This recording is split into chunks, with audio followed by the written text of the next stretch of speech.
ഈ യജൂജ് മൗജൂജ് എന്താണ് എന്ന് മസീഹ് മൗഊദ് അലൈഹിസ്സലാം അഹമ്മദിയ പ്രസ്ഥാന സ്ഥാപകർ അദ്ദേഹത്തിന്റെ ഗ്രന്ഥങ്ങളിൽ വിവരിച്ചിട്ടുണ്ട്. ചുരുക്കം അദ്ദേഹം പറഞ്ഞത് രണ്ട് പൗരാണികമായ ജാതിക്കാർ, അതായത് ഇംഗ്ലീഷുകാരും റഷ്യൻ ജാതിക്കാരുമാണ് യജൂജ് മൗജൂജ് എന്ന് പറയുന്ന ജനവിഭാഗം എന്ന് മസീഹ് മൗഊദ് അലൈഹി സ്വലാത്തു വസ്സലാം അതിന്റെ ഇസാലെ അവ്വാമിൽ വിവരിച്ചിട്ടുണ്ട്. യജൂജ് മൗജൂജിനെ പറ്റി ഖുർആൻ പറഞ്ഞ കാര്യം നമ്മൾ ആദ്യമായിട്ട് ഖുർആനില് സൂറ കൗഫ്, ഈ സൂറ കൗഫ് അവസാന കാലഘട്ടവുമായിട്ട് ഒരുപാട് ബന്ധമുള്ള കാര്യങ്ങൾ വിവരിക്കപ്പെട്ടിട്ടുണ്ട്. വളരെ ഗൂഢാർത്ഥകമായ പദപ്രയോഗങ്ങളിലൂടെ വിവരിക്കപ്പെട്ടിട്ടുള്ള പല കാര്യങ്ങളുണ്ട്. അപ്പം നമ്മൾ വിശുദ്ധ ഖുർആന് സൂറ കൗഫ് വായിക്കുമ്പോൾ ദുൽഖർനൈൻ രാജാവ്, ദുൽഖർനൈൻ എന്നറിയപ്പെടുന്ന രാജാവിന്റെ ചരിത്ര സംഭവങ്ങൾ വിവരിക്കുന്നുണ്ട്.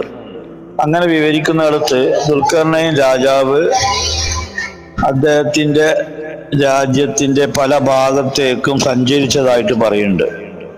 ഒരു സ്ഥലം പറയുന്നുണ്ട്, ഒരു കറുത്ത ഇരുണ്ട ജലാശയത്തിൽ അവസാനിക്കുന്നു, അങ്ങനെയുള്ള സ്ഥലത്തേക്ക് യാത്ര പോയതായിട്ട്. അങ്ങനെ 2-3 സന്ദർഭത്തിൽ അദ്ദേഹം ചെയ്ത പടയോട്ടങ്ങൾ, രാജാക്കന്മാർ ഇങ്ങനെ സൈന്യ സമേതം പരിവാര സമേതം സഞ്ചരിക്കാറുണ്ട് പല ഭാഗങ്ങളിലേക്കായിട്ട് അന്ന്. അപ്പൊ അങ്ങനെ 2 പർവ്വതങ്ങൾ കൂടിച്ചേരുന്ന ഒരു സ്ഥലത്തേക്ക് അദ്ദേഹം യാത്ര പോയ കാര്യം ഖുർആൻ വിവരിക്കുന്നുണ്ട്. എന്നിട്ട് ആ ജനതയെ പറ്റി അവരുടെ ഭാഷ വളരെ നെരുങ്ങിയാലല്ലാതെ മനസ്സിലാവാത്ത ഭാഷയാണ്, വളരെ പ്രയാസപ്പെട്ട് മനസ്സിലാക്കുന്ന ഭാഷയാണ്. ഉദാഹരണം പറഞ്ഞപ്പോൾ തമിഴാണെങ്കിൽ തമിഴ് നമുക്ക് കുറെയൊക്കെ മനസ്സിലാവുമല്ലോ, അങ്ങനെയുള്ള ഭാഷ. ഇദ്ദേഹത്തിന്റെ ഭാഷയും പറയപ്പെട്ട നാട്ടുകാരുടെ ഭാഷയും തമ്മിൽ ചെറിയ ബന്ധം ഉണ്ടാവും, എന്നാൽ പ്രയാസപ്പെട്ട് മനസ്സിലാക്കുന്ന ഭാഷയും ഖുർആൻ പ്രയോഗിച്ചു. അവിടെ വന്നപ്പം ആ നാട്ടുകാര് ഈ ചക്രവർത്തി ദുൽഖർനൈൻ ചക്രവർത്തിയോട് പറയുകയാണ്, ഇപ്പൊ ഒരു ആവലാതിയായി ബോധിപ്പിക്കുന്നതായിട്ട് നേരെ ഖുർആൻ പറയുന്നുണ്ട്. അതായത് യജൂജും മൗജൂജും ഞങ്ങൾക്ക് വല്ലാണ്ട് ബുദ്ധിമുട്ടുണ്ടാക്കുന്നു, അവരുടെ പ്രയാസങ്ങൾ ഉണ്ടാക്കുന്നു. അപ്പൊ ഈ ആളുകള് വലിയ ശക്തരായ ഒരു സമൂഹമാണ് യജൂജ് മൗജൂജ്. ഈ സ്ഥലം 2 പർവ്വതങ്ങൾ ചേരുന്ന സ്ഥലം എന്ന് പറഞ്ഞാൽ പേർഷ്യയെയും യൂറോപ്പിനെയും വേർതിരിക്കുന്ന, മധ്യേഷ്യൻ റിപ്പബ്ലിക്കുകളെ വേർതിരിക്കുന്ന കാക്കസസ് പർവ്വത നിരകൾ. അതുകൊണ്ടാണ് പഴയ ഈ തഫ്സീർ ഗ്രന്ഥങ്ങളിലൊക്കെ കാഫ് മലയുടെ അപ്പുറത്താണ് ദജ്ജാൽ എന്നും യജൂജ് മജൂജ് എന്നൊക്കെ പറഞ്ഞവരുണ്ട്. ഈ കാക്കസസ് പർവ്വത നിരകൾക്കാണ് അറബ് ഭാഷയിൽ കാഫ് മല എന്ന് പറയുന്നത്. നമ്മൾ കാഫ് മല കണ്ട പൂങ്കാറ്റ് എന്നൊക്കെ പാട്ടുകളുണ്ട്. കാക്കസസ് പർവ്വത നിരകൾ അത് നമുക്ക് മേപ്പ് നോക്കിയാൽ നമുക്ക് മനസ്സിലാവും. ഇതിന്റെ അപ്പുറത്താണ് അർമേനിയ, അസർബൈജാൻ എന്നൊക്കെ പറയുന്ന പഴയകാല റഷ്യൻ റിപ്പബ്ലിക്കുകളായ ഭൂപ്രദേശങ്ങളാണ് ഈ മറുഭാഗത്തുള്ളത്. അതിനിപ്പുറത്ത് പേർഷ്യ. അപ്പൊ ഈ 2 പർവ്വതങ്ങൾ കൂടിച്ചേരുന്ന ഭാഗത്ത് ഒരു പാസ്, അതായത് നമ്മളൊരു ആളുകൾക്ക് സഞ്ചരിക്കാൻ കഴിയുന്ന തരത്തിലുള്ള ഒരു പാതയുണ്ട്.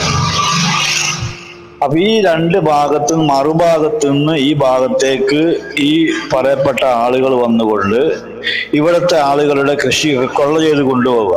അവരെ കൃഷികളും കന്നുകാലികളെയും ഒക്കെ ശക്തരായ മറ്റേ ജനത വന്നിട്ട് ഇവിടെ നിന്ന് കൊള്ള ചെയ്ത് കൊണ്ടുപോകുന്ന ഇവരുടെ ഭാഗത്തുനിന്നുള്ള മിന്നൽ ആക്രമണം കൂടെ ഉണ്ടായിക്കൊണ്ട് ഇവർക്ക് വലിയ പ്രയാസം സൃഷ്ടിക്കുന്നു എന്നാണ് പറഞ്ഞതിന്റെ പൊരുൾ. അങ്ങനെ ആയിരുന്നു അന്നത്തെ അവസ്ഥ.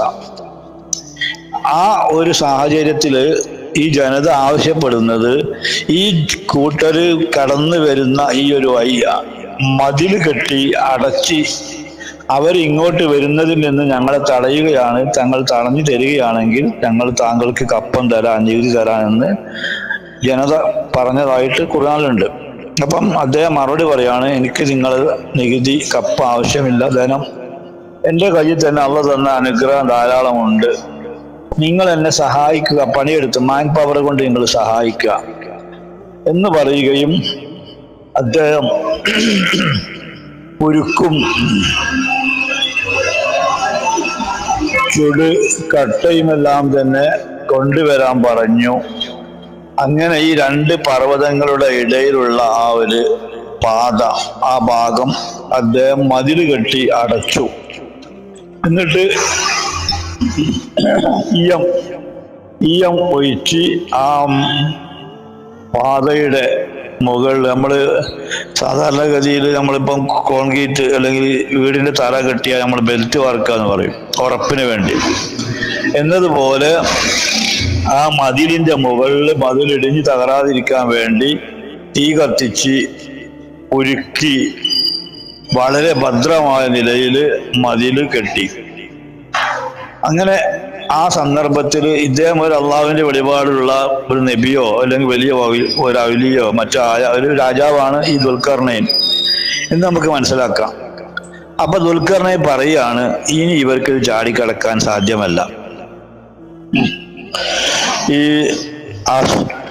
അഹ്സാബ് യുദ്ധം എന്ന് പറയുന്ന ആ യുദ്ധത്തില് കിടങ്ങ് വീഴ്ച കേട്ട് കാണാം. കന്തക്ക് യുദ്ധം എന്നറിയപ്പെടാൻ കാരണം അന്ന് മക്കക്കാരെ വലിയ ഒരു സംഘം മക്കയും പരിസരത്തുമെല്ലാം ഉള്ള കുഫാറുകളെല്ലാം തന്നെ മദീന ആക്രമിക്കാൻ വന്ന് പൊടുന്നതിനെ ഉണ്ടായ സംഭവമാണ്. അപ്പം ഇവരെ പ്രതിരോധിക്കാൻ എന്ത് മാർഗമെന്ന് ആലോചിച്ചപ്പോൾ അന്ന് സൽമാനുൽ ഫാരിസി പറഞ്ഞു, ഞങ്ങളുടെ നാട്ടിൽ ഇങ്ങനെ കിടങ്ങ് കുത്തിക്കൊണ്ട് ഞങ്ങൾ കുത്താറുണ്ട് കിടങ്ങ്. അങ്ങനെ മദീനയുടെ ഒരു പ്രധാന ഭാഗങ്ങളൊക്കെ കിടങ്ങ് കുഴിച്ചിനി. ഞാൻ പറഞ്ഞു വന്നത്, അപ്പൊ അന്ന് കിടങ്ങ് ചാടിക്കിടക്കാൻ സാധ്യമല്ല, കാരണം ആകാശത്തോടുള്ള ഇന്നത്തെ സൗകര്യങ്ങളില്ല. എന്നതുപോലെ ഈ മതില് അന്നത്തെ ജനതയ്ക്ക് പിന്നീട് മതില് ചാടിക്കടന്ന് ഇങ്ങോട്ട് വരാൻ കഴിയാത്ത ഒരു അവസ്ഥയുണ്ട്. അങ്ങനെ മതിൽ മുഖേന ഈ അക്രമികളായ ജനത മധ്യേഷ്യന്റെ മധ്യേഷ്യ എന്ന് പേർഷ്യൻ ഭാഗത്തേക്ക് വരുന്ന അവരുടെ ശല്യം അതോടുകൂടി അവസാനിച്ചു. എന്നിട്ട് ദുൽഖർനൈൻ പറയുകയാണ്, ഇതൊരു കാലം വരുമ്പോൾ ഇവര് സമുദ്രത്തിലെ തിരമാലകൾ കണക്കെ ലോകത്താഞ്ഞു വീശി മതിലുകളൊക്കെ തകർത്ത് തരിപ്പണമാക്കി ലോകത്ത് സമുദ്ര തിരമാലകൾ കണക്ക് ഈ യജൂജ് മജൂജ് എന്ന് പറയുന്ന കൂട്ടര് ലോകത്തേക്ക് ആഞ്ഞു വീശുന്ന ഒരു കാലം വരാനുണ്ട് എന്ന് അന്ന് ഈ ജനതയുടെ മുമ്പിൽ പ്രവചന രൂപേണ ദുൽഖർനൈൻ പറയുകയുണ്ടായി.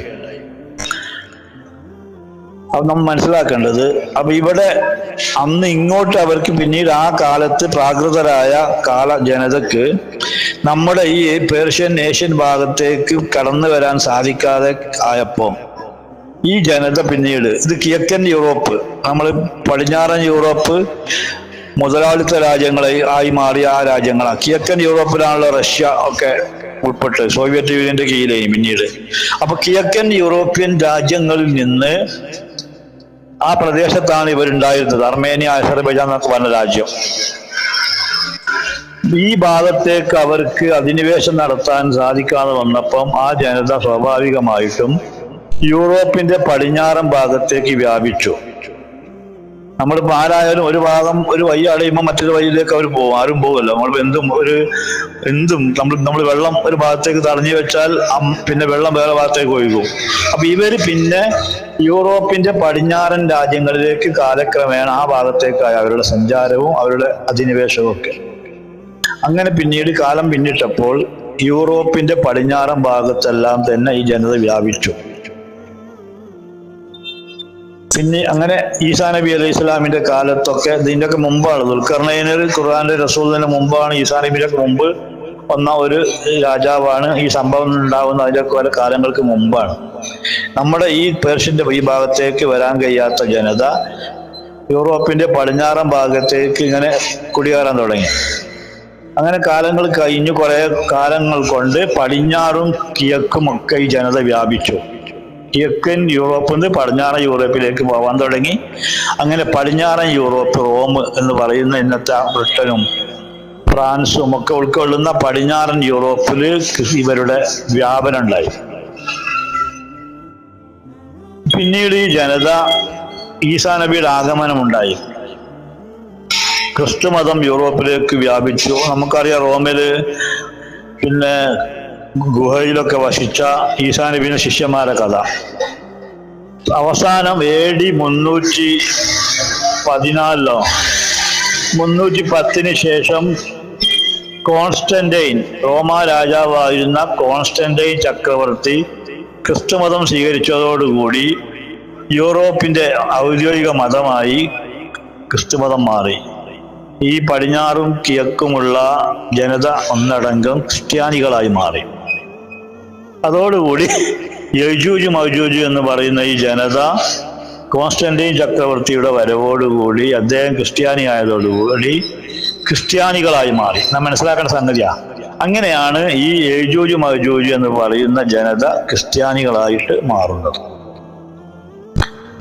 പിന്നെ എപ്പോഴാണ് ഈ ജനതന്റെ ലോകവ്യാപകമായ സഞ്ചാരം ഉണ്ടാകുന്നത്? യൂറോപ്പിന്റെ നവോത്ഥാനം ഉണ്ടായി. യൂറോപ്പിന്റെ നവോത്ഥാനത്തെ പറ്റി, ദജ്ജാൽ എന്ന വിഷയത്തെ പറ്റി പറയുമ്പോൾ നമ്മളവിടെ പറയുന്നുണ്ട്, AD 15-ാം നൂറ്റാണ്ടായപ്പോ 1438 ഈ കോൺസ്റ്റാന്റിനോപ്പിൾ കേന്ദ്രമായി നിലനിന്നിരുന്ന റോമൻ സാമ്രാജ്യം മുസ്ലിങ്ങൾക്ക് കീഴടങ്ങി. സുൽത്താൻ മുഹമ്മദ് ഫാത്ത് എന്നറിയപ്പെട്ട സുൽത്താൻ മുഹമ്മദ് രണ്ടാമന്റെ കാലമായപ്പോൾ ഈ കോൺസ്റ്റാന്റിനോപ്പിള്, ഇന്നത്തെ ഇസ്തംബൂള്, മുസ്ലിങ്ങൾക്ക് കീഴടങ്ങിയതോടുകൂടി റോമാ സാമ്രാജ്യം സമ്പൂർണമായി അസ്തമിച്ചു. ഈ റോമാ സാമ്രാജ്യം അസ്തമിച്ച ശേഷമാണ് ദജ്ജാൽ വരേണ്ടതെന്ന് റസൂൽ പറഞ്ഞിട്ടുണ്ട്. ഞാൻ എൻ്റെ വിവരിക്കുന്നത്. അപ്പം ഈ ജനതയുടെ നവോത്ഥാനം, യൂറോപ്പിന്റെ നവോത്ഥാനം ഉണ്ടാകുന്നത് ചുരുക്കി പറഞ്ഞാൽ ഈ കോൺസ്റ്റാന്റിനോപ്പിളിന്റെ പതനത്തെ തുടർന്നാണ്. അങ്ങനെയാണ് അവർക്ക് പിന്നീട് അവിടെ റിനേസൻസ്, നവോത്ഥാനത്തെ സംബന്ധിച്ച് സ്കൂളിൽ തന്നെ പഠിക്കാനുള്ളത് യൂറോപ്യൻ കോൺസ്റ്റാന്റിനോപ്പിളിന്റെ പതനത്തെ തുടർന്ന് യൂറോപ്യൻ ജനസമൂഹത്തിലുണ്ടായ ബുദ്ധിപരവും വൈജ്ഞാനികവുമായ ഉണർവ്, ഇതിനാണ് നവോത്ഥാനം എന്ന് പറയുന്നത്.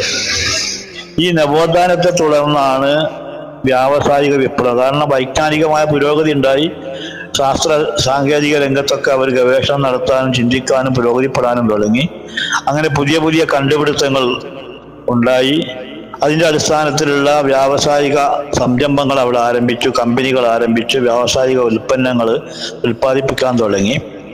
അതിനോടുകൂടി അവർക്ക് വ്യവസായ ഉൽപ്പന്നങ്ങൾക്ക് വിപണി കണ്ടെത്താനും വ്യവസായങ്ങൾക്ക് വേണ്ട അസംസ്കൃത വസ്തു ശേഖരിക്കാനും വേണ്ടിയാണ് അവർ പിന്നെ ലോകം ചുറ്റാൻ തുടങ്ങുന്നത്. അപ്പം പുതിയ കണ്ടുപിടുത്തങ്ങളായി മതിൽ കൊണ്ടൊന്നും തടുക്കാൻ കഴിയാത്ത പുതിയ പുതിയ വിമാനങ്ങളും കപ്പലുകളും സംവിധാനങ്ങളും അവർ കണ്ടുപിടിച്ച് അങ്ങനെ ലോകത്ത് ഒരു വലിയ ശക്തിയായി വലിയ പ്രബലമായ പല രാജ്യങ്ങൾ രൂപം കൊണ്ടു. ബ്രിട്ടനും ഫ്രാൻസും പോർച്ചുഗലും സ്പെയിനും ഒക്കെ ക്രിസ്ത്യാനികളുടെ രാജ്യങ്ങളൊക്കെ തന്നെ അന്ന് ഈ പറയപ്പെട്ട വ്യവസായ പുരോഗതി ഉണ്ടായി. വെടിമരുന്ന് കണ്ടെത്തി, പീരങ്കി കണ്ടെത്തി. അങ്ങനെ അവർ ലോകത്തെ ഏറ്റവും വലിയ ശക്തമായ ജനതയായി. മറ്റൊരു ജനതക്കും നേരിടാൻ കഴിയാത്ത, മറ്റൊരു ജനതക്കും ആർജിക്കാൻ കഴിയാത്ത പുരോഗതികള്, അറിവുകള്, കണ്ടുപിടുത്തങ്ങള്, ആയുധങ്ങള് എല്ലാം ഇവരുടെ കയ്യിൽ സ്വായത്തമായതോടുകൂടി ഇവർ ലോകത്ത് നാനാഭാഗത്തും അവർ അധിനിവേശം നടത്തി. അപ്പൊ ഇവരുടെ ഈ പുറപ്പാട് തന്നെയാണ് മൊത്തത്തിൽ ഖുർആന് യജൂജ് മജൂജ് എന്ന് പറഞ്ഞിട്ടുള്ളത്. ഇനി ഈ ജനത, ഈ കൂട്ടർ ആരാണ് എന്ന് നമ്മളെ പൂർവികരായ പൂർവ തഫ്സീറുകാർ തന്നെ പലരും പല അഭിപ്രായങ്ങൾ പറഞ്ഞിട്ടുണ്ട്. യഥാർത്ഥത്തില് ഒരു ജനത നൂഹ് നബി അലൈഹി സ്വലാം, അത് നൂഹ് നബി അലൈഹി സ്വലാം എന്ന നാട് അർമേനിയാണ്. ഞാനൊക്കെ മദ്രസയിൽ പഠിക്കുമ്പോൾ സുന്നി മദ്രസയിൽ നമ്മൾ ഒരു പാട്ട് കേട്ടിട്ടുണ്ട്. അള്ളാന്റെ ദൂതർ നൂഹിനെ അർമേനിയ നിവാസികൾ വെല്ലുവിളിച്ചു ആശ്യമായി വേഗം അദാബിറക്കുവാൻ. അപ്പൊ ഈ അർമേനിയയിലാണ് നൂഹ് നബി ഉണ്ടായിരുന്നത്. അപ്പൊ നൂഹ് നബിയുടെ 2 പേരക്കുട്ടികൾ, നൂഹ് നബിന്റെ മകനാണ് യാഫിസ് ഇബ്നു നൂഹ്. ഈ യാഫിസ് ഇബ്നു നൂഹിന്റെ 2 മക്കളുടെ പേരാണ് യജൂജ് മജൂജ്. നമ്മൾ ചിന്തിക്കേണ്ട ഒരു വിഷയമാണ്. നമ്മൾ ഗോത്ര പിതാക്കന്മാരെ പേരിൽ പിന്നെ ഗോത്രം അറിയപ്പെടുക. ഇസ്രായേൽ രാജ്യം, ബനു ഇസ്രായേലിയർ എന്ന് പറഞ്ഞാല് യഹൂബ് നബിയുടെ 12 മക്കളിൽ നിന്നുണ്ടായ ജനസമൂഹത്തിനുള്ള ഗോത്രത്തിന്റെ മൊത്തത്തിലുള്ള പേരാണ്. അപ്പൊ ഇസ്രായേലിയർ എന്ന് ആ ജനതയ്ക്ക് പേര് വരാൻ കാരണം യഹൂബ് നബിയുടെ ഒരു വിളിപ്പേരാണ് ഇസ്രായേൽ. അപ്പൊ ആ ഗോത്ര പിതാവിന്റെ പേര് ഗോത്രത്തിന് വരിക എന്നത് പൊതുവെ നടപ്പുള്ള ഒരു സമ്പ്രദായമാണ്. റസൂലുള്ളാഹിന്റെ ഖുറൈശികൾ റസൂലുള്ളാഹിന്റെ ആ ഗോത്രത്തിന് ഖുറൈശികൾ എന്ന പേര് വരാൻ കാരണം അവരുടെ ആ പിതാക്കന്മാരിൽ ഒരു ഖുറൈശ് പേര് ഒരാളുണ്ടായി. നമുക്കറിയാം നബിന്റെ പിതാക്കന്മാരുടെ പേര് പഠിക്കുമ്പോൾ മദർസിൽ അവരുടെ വാപ്പ അബ്ദുള്ള, അവരുടെ വാപ്പ അബ്ദുൽ മുത്തലിബ്, അവരുടെ വാപ്പ ഹുസൈമത്ത് എന്ന് പറഞ്ഞുകൊണ്ട് നബിന്റെ പിതാക്കന്മാരുടെ പേര് പഠിക്കുമ്പം ഒരാളെ പേര് കാണാം ഖുറൈശ്. അപ്പൊ ഈ ഖുറൈശ് എന്ന പേരായ ആളുടെ പിന്നീട് വന്ന മക്കൾ തലമുറക്കാണ് ഖുറൈശികൾ എന്നറിയപ്പെട്ടത്. ഇസ്രായേൽ എന്ന് വിളിക്കപ്പെട്ട യാക്കൂബ് നബിന്റെ മക്കൾ തലമുറക്ക് ഇസ്രായേലർ എന്ന് പേര് വന്നു.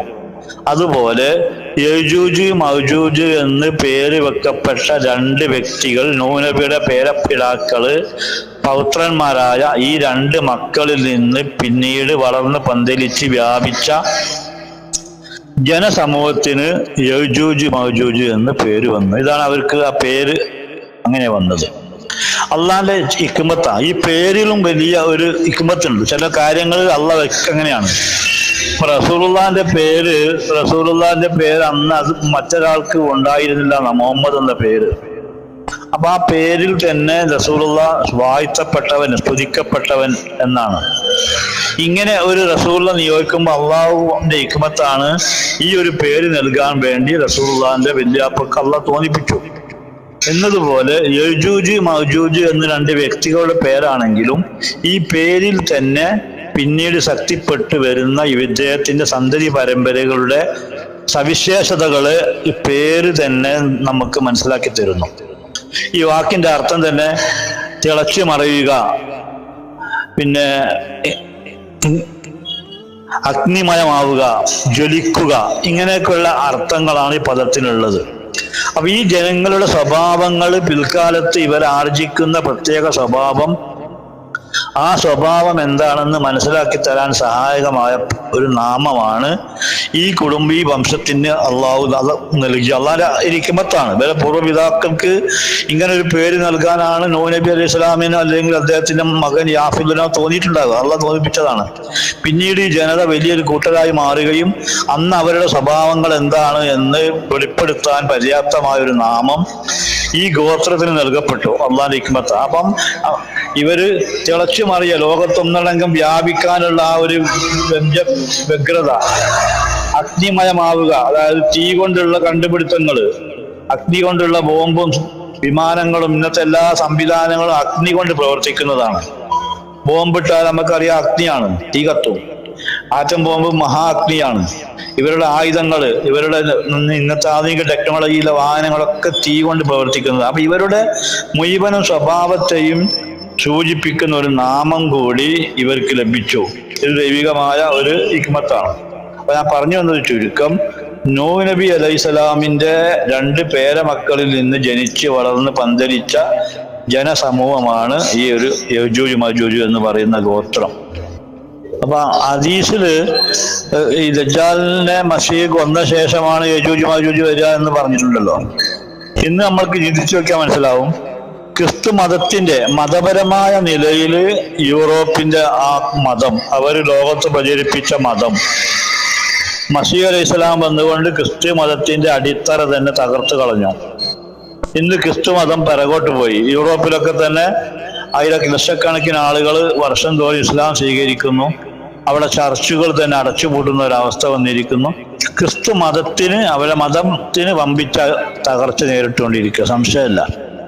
അതേ സ്ഥാനത്ത് അവരുടെ രാഷ്ട്രീയവും സൈനികവുമായ ആക്രമണങ്ങൾ അത് മുസ്ലിം രാജ്യങ്ങളെ നേർക്ക് ഒരു ഭാഗത്ത് നടന്നുകൊണ്ടിരിക്കുക. ഇപ്പം ഇറാഖിലാവട്ടെ, ലോകത്തിന്റെ പല ഭാഗത്തും അമേരിക്ക ഉൾപ്പെടെയുള്ള പാശ്ചാത്യ ശക്തികളുടെ സൈനികമായ ആക്രമണങ്ങൾ നടക്കുകയാണ്. എന്നാൽ അതേ സമയത്ത് ആ രാജ്യത്ത് ക്രിസ്തുമതം, അവരുടെ മതം തകരുകയുമാണ്. അപ്പൊ ദജ്ജാൽ എന്ന് പറയുന്നത് മതപരമായ ഫിത്നയാണ് സൂചിപ്പിക്കുന്നത്. അതിന്റെ വോയിസിൽ ഉണ്ട്. യജൂജ് മജൂജ് എന്ന് പറയുന്ന പ്രത്യേകമായ ആ ഒരു പേര് അന്വർത്ഥമാക്കുന്നത് ഇവർ നടത്തുന്ന രാഷ്ട്രീയമായ അധിനിവേശങ്ങളും അക്രമങ്ങളുമാണ്. അതാണെങ്കിൽ മുസ്ലിമീങ്ങൾക്ക് അള്ളാഹിന്റെ ഒരു ശിക്ഷ രൂപത്തിൽ വരുന്നതാണ് എന്നും ഖുർആൻ സൂചിപ്പിക്കുന്നുണ്ട്. ഇന്ന് നമുക്ക് കാണുന്നത് ഇവരുടെ രാഷ്ട്രീയമായ അധിനിവേശങ്ങളാണ്. അമേരിക്കയും ബ്രിട്ടനും മറ്റ് രാജ്യങ്ങളുമൊക്കെ മുസ്ലിം രാജ്യത്ത് നടത്തുന്ന ആ വലിയ അധിനിവേശങ്ങൾ. ഈ രണ്ടാമത്തെ ഈ ഒരു അധിനിവേശത്തെ പ്രത്യേകമായി സൂചിപ്പിക്കുന്നതാണ് ഈ നാമം. ഇന്നാണ് ഏറ്റവും മാരകമായ ബോംബുകളും അഗ്നിമയമായിട്ടുള്ള ആയുധങ്ങളും സംവിധാനങ്ങളും ഒക്കെ ആദ്യകാലത്തേക്കാളും ശക്തമായി പ്രയോഗിക്കപ്പെടുന്നത്. ഇത് മുസ്ലിം രാജ്യങ്ങളെ കീഴടക്കിക്കൊണ്ടിരിക്കുന്ന വമ്പിച്ച ദുരന്തങ്ങൾ ലോകത്ത് അത് ഉണ്ടാക്കിക്കൊണ്ടിരിക്കുന്നു. അപ്പോൾ ഞാൻ പറഞ്ഞതിന് ചുരുക്കം, ദജ്ജാലിയത്ത് എന്ന് പറയുന്ന മതപരമായ ഫിത്ന ക്രിസ്തുമതത്തിൻ്റെ ഫിത്നയും അവരെ സംസ്കാരവുമാണ്. അത് ഇന്ന് മസീദിന്റെ ആഗമനത്തോടു കൂടി പിറകോട്ട് പോയി ചർച്ചുകൾ വിൽക്കുന്നു. ഇസ്ലാമിന്റെ പുരോഗതിയാണ് യൂറോപ്പിൽ ഉണ്ടായിക്കൊണ്ടിരിക്കുന്നത്. രണ്ടാമത്തെ ഘട്ടമായി വിവരിച്ച ഇവരുടെ ഈ രാഷ്ട്രീയമായ സൈനികമായ ആക്രമണങ്ങൾ അത് ഇന്ന് ലോകത്ത് നിലനിൽക്കുക. അതിനെ പറ്റിയാണ് റസൂലുള്ള പറഞ്ഞ അവരെ യുദ്ധം കൊണ്ട് നേരിടാൻ സാധ്യമല്ല എന്ന്. അപ്പം ഇവരുടെ നാശം ഉണ്ടാകുന്നത് ഈ അഹമ്മദിയ ജമാഅത്തിന്റെ ഖിലാഫത്തിന്റെ മസീഹ് അലൈഹി സ്വലാമിന്റെ ഒക്കെ പ്രാർത്ഥനയുടെ ഫലമായി ഇവർ പിന്നീട് രണ്ട് ആയി യജൂജ് മഅജൂജുകൾ തമ്മിൽ നടക്കുന്ന യുദ്ധം. ഖുർആനിൽ പല ആയത്ത് സൂചന ഉണ്ട്. സൂറ ലഹബിൽ, ഈ സൂറ ലഹബിൽ സൂചിപ്പിക്കുന്നത് അവിടുത്തെ വാക്കിന്റെ അർത്ഥവും അബൂ ലഹബ് എന്ന് വിവരിക്കപ്പെട്ടത് അഗ്നിയുടെ പിതാവ്. തീ കൊണ്ടുള്ള എല്ലാവിധ കളികൾ കളിക്കുന്നവർക്കാണ് തീന്റെ പിതാവ് എന്ന് വിശേഷിപ്പിക്കപ്പെടുന്നത്. അവർ ഇത് തന്നെയാണ് യജൂജ് മഅജൂജ് എന്നാണ് കൂട്ടരെ പറ്റിയാണ് ആയത്ത്. അപ്പൊ ഈ യജൂജ് മഅജൂജ് ഇനി നശിക്കാനിരിക്കുന്നു. അതൊരു വലിയ യുദ്ധത്തിലൂടെ അവർ തമ്മിൽ തന്നെ പോരടിച്ച് നശിക്കുന്ന ഒരു ലോകയുദ്ധം വരാനുണ്ട്. അതിനെപ്പറ്റി ഖുർആനിൽ മറ്റു പല ഇടങ്ങളിൽ ആയത്തുണ്ട്. അതൊരു മറ്റൊരു വിഷയമാണ്. ലോകമഹായുദ്ധത്തെ പറ്റി റസൂൽ താക്കീത് നൽകിക്കൊണ്ടിരിക്കുകയാണ്. അപ്പൊ ചുരുക്കമായിട്ടുള്ള ചില യജൂജ് മഅജൂജിന്റെ വിവരണമാണ് ഞാൻ എൻ്റെ ഓർമ്മയിൽ ഇവിടെ നൽകിയത്. പിന്നെ ഇന്ന് ഞാൻ പറഞ്ഞല്ലോ, മസീഹ് മൗഊദ് സ്വല്ലല്ലാഹു അലൈഹി വസല്ലം വളരെ വ്യക്തമായിട്ട് ആരാണ് യജൂജ് മഅജൂജ് എന്ന് വിവരിച്ചു. അഹമ്മദിയ ജമാഅത്ത് ഈ കാര്യം വിവരിക്കുന്നു. ഇന്ന് അത് മുസ്ലിം ലോകത്ത് ഒരുപാട് പണ്ഡിതന്മാർ ഈ സത്യം വിളിച്ചു പറയുന്നുണ്ട്. ഇപ്പം ജമാഅത്തെ ഇസ്ലാമിയുടെ നേതാവ് അടുത്ത കാലത്ത് മരിച്ചു TK അബ്ദുള്ള മൗലവി മുൻ അമീറായിരുന്നു. അദ്ദേഹം ഈ വിഷയം കൃത്യമായിട്ട് യജൂജ് മഅജൂജ് എന്ന് പറയുന്നത് ഈ പറയപ്പെട്ട പാശ്ചാത്യ ശക്തികളാണ് എന്ന് അദ്ദേഹം ഒരുപാട് വേദികൾ പ്രസംഗിക്കുകയുണ്ടായി. ജമാഅത്ത് ഇസ്ലാമി സുഹൃത്തുക്കൾ നമ്മൾ പറഞ്ഞിട്ടുണ്ട്. മഹദി മിഥ്യ എന്ന പുസ്തകം, അതിന്റെ PDF ഈ ഗ്രൂപ്പിലിടാ. മഹദി മിഥ്യ എന്നൊരു പുസ്തകം ഖത്തറിലെ ശരീഅത്ത് കോടതി ജഡ്ജി അറബിയിൽ എഴുതി മലയാളത്തിൽ പബ്ലിഷ് ചെയ്തിട്ടുണ്ട്. അതിൽ യജൂജ് മഅജൂജ് എന്ന ഒരു അധ്യായം തന്നെ ഉണ്ട്. ആരാണ് യജൂജ് മഅജൂജ് എന്ന് വിവരിക്കുന്ന ഒരു അധ്യായം. ആ അധ്യായത്തിൽ ഈ ഖത്തറിലെ ശരീഅത്ത് കോടതി ജഡ്ജിയായ വലിയ പണ്ഡിതന് സൗദി അറേബ്യയിലെ ഒരു വലിയ പണ്ഡിതനെ ഉദ്ധരിച്ചുകൊണ്ട്, അദ്ദേഹത്തിന്റെ പേര് അബ്ദുറഹ്മാൻ നാസിർ അസ്സഹദി, വലിയ ഖസീബിലെ പണ്ഡിതനാണ്. കേരളത്തിലെ മുജാഹിദുകൾ, പ്രത്യേകിച്ച് വിസ്ഡം മുജാഹിദുകൾ പ്രത്യേകമായി ആദരിക്കുന്ന കോട്ട് ചെയ്യുന്ന ഒരു പണ്ഡിതനാണ്. അദ്ദേഹത്തിന്റെ ലേഖനങ്ങളൊക്കെ വിസ്ഡംകാരുടെ പ്രത്യേകമായിട്ടുള്ള നേർപ്പദ മാസികയിൽ കാണാം. അപ്പൊ അദ്ദേഹം പറഞ്ഞ കാര്യം ഖത്തറിലെ പണ്ഡിതൻ എടുത്തുകൊണ്ട് യജൂജ് മഅജൂജിനെ പറ്റി വിവരിക്കുന്നു. കൃത്യമായിട്ട് അഹമ്മദിയ ജമാഅത്ത് പറഞ്ഞ, ഞാനീ പറഞ്ഞ ഇതേ കാര്യങ്ങൾ തന്നെയാണ് പറയുന്നത്. ഇപ്പൊ സുന്നികളുടെ വിവാദ പുരുഷനാണെങ്കിലും റഹ്മത്തുള്ള ഖാസിമി മൂത്തേടം, അദ്ദേഹത്തിന്റെ പ്രഭാഷണം യൂട്യൂബിൽ കിട്ടും യജൂജ് മഅജൂജിനെ പറ്റി. നമ്മൾ പറഞ്ഞ അതേ കാര്യം ഇപ്പൊ അവർ അംഗീകരിച്ചിട്ടുണ്ട്. അതേപോലെ AP വിഭാഗത്തിന്റെ കയ്യിലുണ്ടായിരുന്ന അവസാനം സുന്നി വോയിസിന്റെ എഡിറ്ററായിരുന്ന നെല്ലിക്കുത്ത് ഇസ്മായിൽ മുസ്ലിയാർ. പൊതുവെ സുന്നികൾ വളരെ വിചിത്രമായ വ്യാഖ്യാനമാണ് യജൂജ് മഅജൂജിന് നൽകുക. അപ്പൊ അത് അല്ല, അവർ മനുഷ്യരാണ് എന്നും ആധുനിക കാലത്തെ മനുഷ്യരാണ് എന്ന് പറഞ്ഞുകൊണ്ട് നെല്ലിക്കുത്ത് ഇസ്മായിൽ മുസ്ലിയാർ സുന്നി വോയിസിൽ ലേഖനം തന്നെ എഴുതി. ഈ ലേഖനം എഴുതിയപ്പോൾ AP കാക്കാരുടെ ഇടയിൽ വലിയൊരു കോളിളക്കമുണ്ടായി. കാരണം പെട്ടെന്നൊരു വിശ്വാസത്തിൽ മാറ്റി പറയാണല്ലോ. അങ്ങനെ അവരുടെ ഇടയിൽ സംബന്ധമായിട്ടുള്ള കുറെ സംവാദങ്ങളൊക്കെ നടന്നു. ഈ നെല്ലിക്കുത്ത് ഇസ്മായിൽ മുസ്ലിയാരെ ഭീഷണത്തെ അദ്ദേഹം എഡിറ്ററാണ്, ചീഫ് എഡിറ്ററാണ്. അദ്ദേഹം സുന്നി വോയിസ് ലേഖനം എഴുതി. അതിന് മറുപടി എഴുതിയിട്ട് മറുപടി പോലും സുന്നി വോയിസിൽ ഇയാൾ പബ്ലിഷ് ചെയ്യാൻ കൂട്ടാക്കില്ല. പിന്നീട് ഈ മറുപടി ഒരു ലഘുലേഖയാക്കി പഴയ വിഭാവന പുലർത്തുന്ന പഴയ സങ്കല്പക്കാര് അതിനെ ന്യായീകരിച്ച് എഴുതിയ ലേഖനം അവർ പിന്നെ ലഘുലേഖയാക്കി ഇറക്കി. അതിന്റെ കോപ്പി എന്റെ കയ്യിലുണ്ട്, പഴയ ഒരു ലഘുലേഖയാണ്. അപ്പം ചുരുക്കി പറഞ്ഞാൽ സുന്നി AP വിഭാഗത്തിലെ നെല്ലിക്കുത്ത് ഇസ്മായിൽ മുസ്ലിയാരെ പോലുള്ള ആളുകൾ പോലും പഴയ തരത്തിലുള്ള യജൂജ് മഅജൂജ് സങ്കല്പം അല്ല, ഇത് മനുഷ്യർ തന്നെയാണ് എന്നുള്ള യാഥാർത്ഥ്യം എഴുതിയിട്ടുണ്ട്. അല്ലാമ ഇക്ബാൽ അദ്ദേഹത്തിന്റെ കവിതയിൽ കൂടി തന്നെ ഈ യൂറോപ്യന്മാരെ പറ്റി യജൂജ് മഅജൂജ് എന്ന് വിശേഷിപ്പിക്കുന്നുണ്ട്. അപ്പം നമ്മൾ പറഞ്ഞു വന്നത് ഇന്ന് മുസ്ലിമീങ്ങളിൽ തന്നെ വലിയ ഒരു വിഭാഗം നിഷ്പക്ഷമായി ചിന്തിക്കുന്ന ആളുകൾ യജൂജ് മജൂജ് എന്ന് പറയുന്നത് പഴഞ്ചൻ വിഭാവനയിലുള്ള ആ ഒരു കഥ, മായാവി കഥ പോലത്തെ സങ്കല്പമല്ല, ഭൂമുഖത്ത് വെളിപ്പെട്ട മനുഷ്യരാണ് എന്നുള്ള സത്യം അവരും അംഗീകരിച്ചിട്ടുണ്ടെന്നുള്ള കാര്യം ഈ ഗ്രൂപ്പിലെ സഹോദരങ്ങൾ മനസ്സിലാക്കുക. ഞാൻ അതിന്റെ PDF കൂടി ഇവിടെ ഇൻഷാ അല്ലാഹ് ഇടാം. അസ്സലാമു അലൈക്കും.